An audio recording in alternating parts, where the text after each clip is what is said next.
Emotions को control कैसे करें। इमोशंस ऐसी चीज है जो बहते चले जाते हैं और रुकते नहीं, और कभी भी किसी का भी नुकसान कर देते हैं, आपको पता भी नहीं चलता। बहुत सारे इमोशंस से आपस में घिरे होते हैं, जैसे कि डर, रोना, गुस्सा, दुख, सुख और ना जाने कितने और इमोशंस जिससे हम घिरे होते हैं और अपना नुकसान कर बैठते हैं। ऐसे में क्या करना चाहिए, तो यही इसी वीडियो में मैं आपको बताने वाला हूं। इसी वीडियो में बने रहें। इस वीडियो के बाद आपके इमोशंस पे आपका कंट्रोल होगा और आप अपने इमोशंस को बड़े आराम से कंट्रोल कर पाएंगे और जिंदगी जीत जाएंगे। इमोशन का सबसे बड़ा किंग होता है डर। किसी को खोने का डर है, किसी को लोग क्या कहेंगे उसका डर है, किसी को एग्जाम का डर है, किसी को इंटरव्यू का डर है, किसी को अपने पास्ट का डर है, किसी को अपने फ्यूचर का डर है, किसी को अपने प्रेजेंट का डर है। सबसे पहले तो दोस्तों अपने मन से अपना डर, जितने भी चीजों का है, सब कुछ निकाल दें। डरने से आपके काम नहीं होंगे, उल्टा खराब होंगे। कुछ चीजें जब आप डर के बिना करते हैं तो वो जरूर अचीव होती है। तो डरना बंद करें और जिंदगी में रफ्तार बढ़ाएं। दूसरा सबसे खतरनाक इमोशन होता है वो है गुस्सा। गुस्सा एक ऐसा इमोशन होता है जो आपकी जिंदगी बर्बाद कर सकता है। ज्यादातर लोग गुस्से में डिसीजन लेते हैं, गुस्से में रिएक्शन दे देते हैं, जिसकी वजह से उनकी जिंदगी बर्बाद हो जाती है और वो खुद खड़े खड़े गिर जाते हैं। बात इतनी आगे तक बढ़ जाती है कि आपको पता भी नहीं चलता कि आप गुर्बत में चले गए और आपकी जिंदगी खराब हो गई। तो हमेशा गुस्से पे कंट्रोल करें। अगर आपका गुस्से पे कंट्रोल हो जाएगा तो आप जिंदगी जीत जाएंगे। गुस्से पे कंट्रोल करना आसान नहीं होता, बहुत ही स्ट्रांग इंसान की निशानी होती है गुस्से पे कंट्रोल करना। कभी भी गुस्सा आ जाए तो उस टाइम वहां से चले जाएं, कुछ मत बोलें, कोई रिएक्शन ना दें, कोई एक्शन ना दें, क्योंकि वो लोग सामने वाले आपका रिएक्शन का वेट कर रहे हैं, आपके एक्शन का वेट कर रहे हैं, और आप अपनी तरक्की का वेट कर रहे हैं, गुस्से का नहीं। गुस्सा है ये क्या आप चाहते हैं? नहीं, आप बिल्कुल नहीं चाहते कि आप गुस्सा करें, ये निकलवाया जाता है। गुस्सा है ये दिलाया जा रहा है, ला नहीं रहे हो।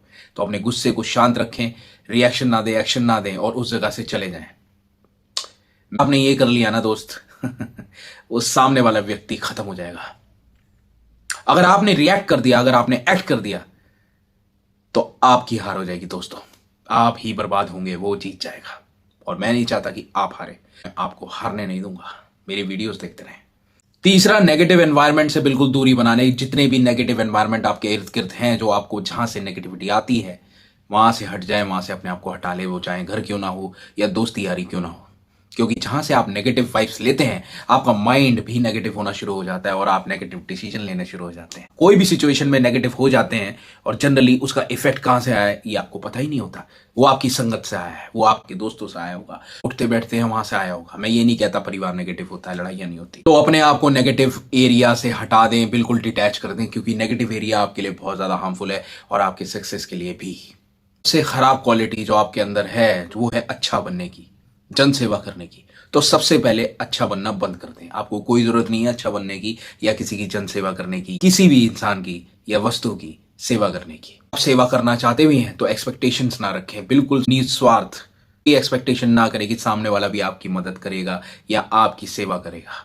अगर आपको करनी है तो अपने मन से करें और भूल जाएं, क्योंकि सेवा भाव करना अच्छी बात है, लेकिन सेवा भाव करके रिटर्न में कुछ मांगना बिजनेस है, सेवा नहीं। तो बिजनेस में ज्यादातर हार्ट फेलियर्स होते हैं। आप सामने से एक्सपेक्ट कर लेते हैं कि सामने वाला भी आपकी सेवा करेगा, लेकिन ऐसा नहीं होता।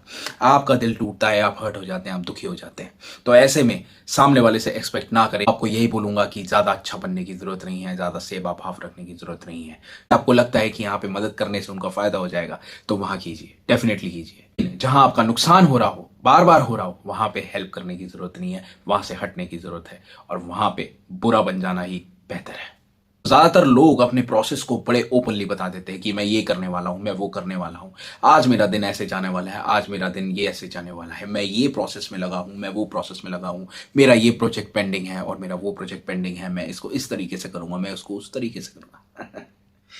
नहीं दोस्तों, ये सब आपको नहीं करना। जो भी आपको करना है अपने अंदर अपने आप से ही बात करनी है, सीक्रेसी बनाए रखनी है, क्योंकि ये वाला इमोशन सबके साथ शेयर कर देना, सारी चीजें सबसे ज्यादा हार्मफुल हो सकता है। अगर आपने अपनी कोई भी सीक्रेट बातें अपने प्रोसेस को बता दिया, वो आपकी चीज को कॉपी कर लेगा और आपसे आगे निकल जाएगा। आपको बिना बताए, बिना पता चले आपकी नाक के नीचे से सक्सेस पालेगा और आप पीछे रह जाएंगे। आप सोचेंगे ये आइडिया तो मेरा था, आप सोचेंगे ये तो मैंने सोचा था, इसने कैसे कर दिया, क्योंकि आपने उसको बता दिया इनडायरेक्ट या डायरेक्ट वेज में। हमेशा अपने प्रोसेस, अपने स्ट्रगल्स को प्राइवेट रखें, कोशिश करें किसी को ना बताएं। पूछे तो टाल दें कि वक्त आने पे बताऊंगा, लेकिन बिल्कुल मत बताएं। ये एक नीति है इंसान को अनटच्ड होकर सक्सेस की तरफ बढ़ने की, और अनटच्ड बढ़ना है, अनडिस्टर्ब बढ़ना है तो शेयरिंग करना बंद करें, दूसरों को अपनी बातें बताना बंद करें, सीक्रेसी बनाना चालू करें, शुरू करें। ये 4-5 चीज़ें हैं जो आपको आपकी लाइफ में बहुत ज़्यादा हेल्प करने वाली है और आपके इमोशंस पे आपका ऐसा कंट्रोल बन जाएगा कि आप सोच नहीं सकते, आप दुनिया जीत जाएंगे। और दुनिया जीतने के बाद आपको एहसास होगा कि मैंने जो अपने इमोशंस पे कंट्रोल किया है वो एक्चुअली में सच था और कामयाबी की तरफ ले जाने वाला था। तो अपने आप पे भरोसा करें, सीखते रहो हमेशा और ज़िंदगी में इमोशंस पे कंट्रोल करना सीख लो। Good bye.